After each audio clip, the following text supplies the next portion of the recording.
해파리는 지구상에서 가장 오래된 생물 중 하나입니다. 공룡보다 훨씬 이전부터 존재해왔지만 공룡은 멸종한 반면 해파리는 전 세계 바다에서 빠르게 증식하고 있죠. 특히 최근 더 심각해지는 해양온난화는 해파리의 서식지를 더욱 확대시키고 있으며 그 결과 해파리는 남극과 북극까지 활발하게 진출하고 있습니다. 그저 흐물흐물 물에 휩쓸려 다닐 뿐 빠르지도 않고 공격성도 없어 보이는 해파리가 왜 가장 심각한 해양 포식자로 분류되고 있을까요? 해파리에 의한 피해 사례는 갈수록 규모가 커지고 다양한 분야로 확산되고 있습니다. 얼마 전 미국 항공모함 로널드 레이건호는 원자로의 냉각관 고장으로 잠시 가동이 중단되는 사태가 발생했습니다. 그런데 조사 결과 해파리 떼의 공격으로 냉각관을 막은 것이 원인으로 판명됐죠. 물고기 양식장도 해파리에 시달리고 있습니다. 독성이 강한 열대 해파리는 전 세계 바다로 흘러가고 있으며 이 해파리의 공격으로 매년 수십만 마리의 연어와 송어떼가 괴멸하고 있습니다. 가장 심각한 산업 피해는 발전소에서 발생하고 있는데요. 동력계통에 해파리가 침입해 설비에 끼어 기계를 망가뜨리거나 다양한 문제를 일으키는 거죠. 이러한 사고는 미국, 스웨덴, 이스라엘, 중국, 필리핀 등 다양한 나라에서 보고되고 있습니다. 가장 피해가 심각한 일본에서 해파리는 지진에 버금가는 위험한 존재로 여겨집니다. 특히 일본 열도 전체에 걸쳐 폭넓게 서식하는 노무라이키 해파리는 몸길이 2m, 몸무게는 200kg에 달해 해파리류 중에서도 가장 압도적인 덩치를 가졌습니다. 게다가 이 해파리는 거대한 갓 속에 촉수가 4천여 개나 있고 해파리 촉수엔 쏘는 기관이 있어 접촉하는 순간 52종의 다양한 독이 침을 통해 인체로 유입됩니다. 당연히 어업에도 큰 피해를 주고 있습니다. 실제로 노무라이키 해파리를 물에서 끌어올리려다가 어부의 보트가 전복하는 사고가 발생하기도 했죠. 이처럼 해파리가 크게 늘어난 것은 바다의 온난화 현상 때문에 해파리의 천적이 크게 줄어들었기 때문인데요.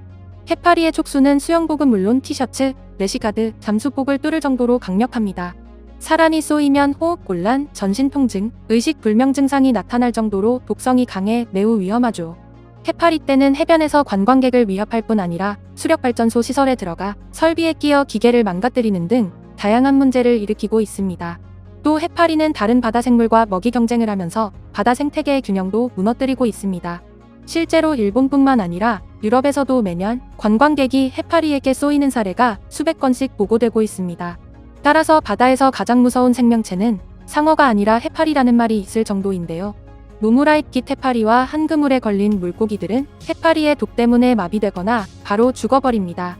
그러니 아무리 많은 생선이 잡혀도 상품 가치가 없어 골칫거리만 될 뿐이죠.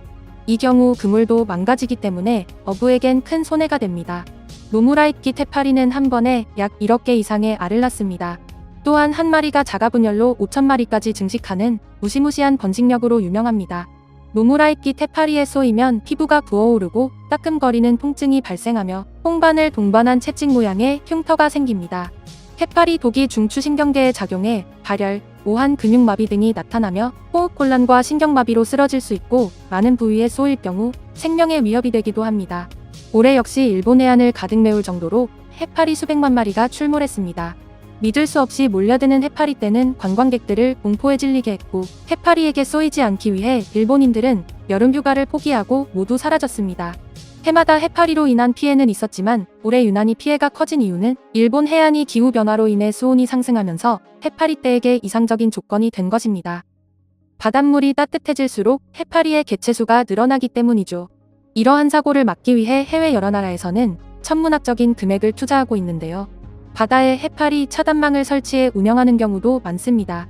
일본 수산당국 또한 많은 돈을 들여 다각적인 대책을 마련하고 있습니다. 먼저 어망 끝에 날카로운 철선을 달아 바닷속에서 해파리를 훑고 지나가면서 해파리를 절단하는 방법을 실험 중입니다. 어망에 코를 넓게 해파리는 못 들어오게 하고 물고기만 잡아올리는 방안도 연구되고 있습니다. 심지어 해파리에 센서를 부착한 뒤 위성으로 위치를 추적해 포획하는 방법까지 동원되고 있습니다. 하지만 덩치가 큰 노무라이키 해파리는 차단망에 걸리긴 하지만 걸린 채로 망전체를 망가뜨려 사람이 직접 포획해 제거해야 했기에 그 과정에서 쏘여 피해를 입는 경우도 늘어났는데요. 또한 절단된 해파리 조각들은 해변으로 밀려와 남은 촉수로 결국 사람들에게 피해를 입혔습니다. 차단망이 별 효과를 내지 못하자 해파리 퇴치 로봇까지 등장했습니다. 해파리 자동 퇴치 로봇은 초음파 감지기가 설치된 스마트 부표가 해파리 떼를 감지하면 로봇이 수면 아래에 있는 스크류로 해파리를 분쇄해 갈아 없애는 원리입니다. 그러나 스크류의 지름이 작아 노무라이끼 해파리와 같은 대형 해파리는 물론 수심 1.5m 이상 아래에 있는 해파리는 퇴치가 되지 않았습니다. 또한 파도에도 취약해 큰 파도가 오면 떠내려가거나 망가지기 십상이죠. 그런데 이렇게 피해를 주는 해파리가 우리나라에도 등장했습니다. 전어잡이가 한창인 남해안에 해파리떼가 나타나 어민들이 조업을 포기하고 해파리 퇴치 활동에 나설 정도라고 합니다. 따라서 남해안 어촌에서는 동해안 어촌으로 도움을 요청했는데요. 이미 우리나라 동해안에서는 노무라이끼 해파리가 흔적도 없이 사라졌기 때문입니다. 몇 년 전 동해안 한 어촌 마을에서 물고기를 잡던 어부가 놀라운 것을 발견합니다. 그물에 노무라이끼 해파리가 걸렸는데 다른 모든 어종들은 해파리의 촉수에 닿아 독을 맞고 죽거나 마비돼 있었지만 오직 국산 토종 말쥐치마는 해파리의 갓을 물어뜯고 있는 채로 잡힌 것입니다. 실제로 쥐치는 해파리의 천적으로 알려져 있는데요. 그동안 말쥐치는 상어 껍질처럼 까칠까칠한 피부와 납작하면서 딱딱하고 먹을 만한 살이 별로 없어서 식용으로 부적당한 판정을 받아 홀대받았던 어종입니다. 그래서 그물에 잡히더라도 버려졌던 물고기인데요. 말쥐치의 입은 매우 작고 위턱에는 5개의 작고 날카로운 가시가 노출되어 있고 아래턱에는 모든 이빨이 융합되어 마치 새의 부리 모양으로 발달되어 있습니다. 그래서 해파리에 접촉하지 않고도 새처럼 쪼아서 공격할 수 있는 것이죠.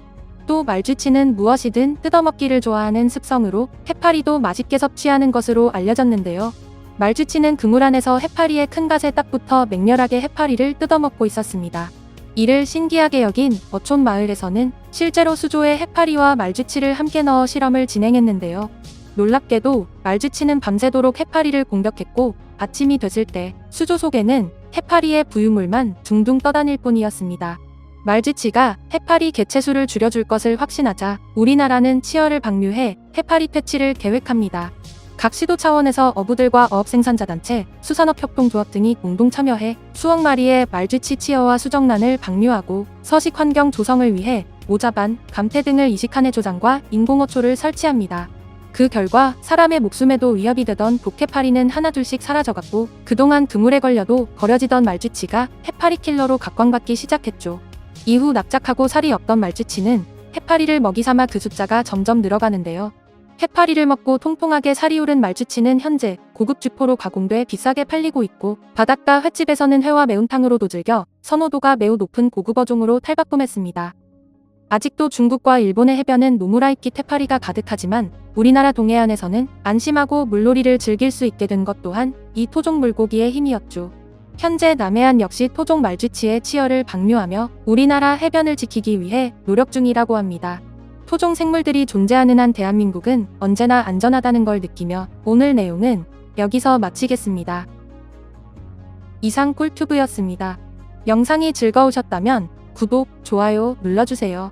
앞으로 꿀튜브 채널에 많은 관심 부탁드립니다. 감사합니다.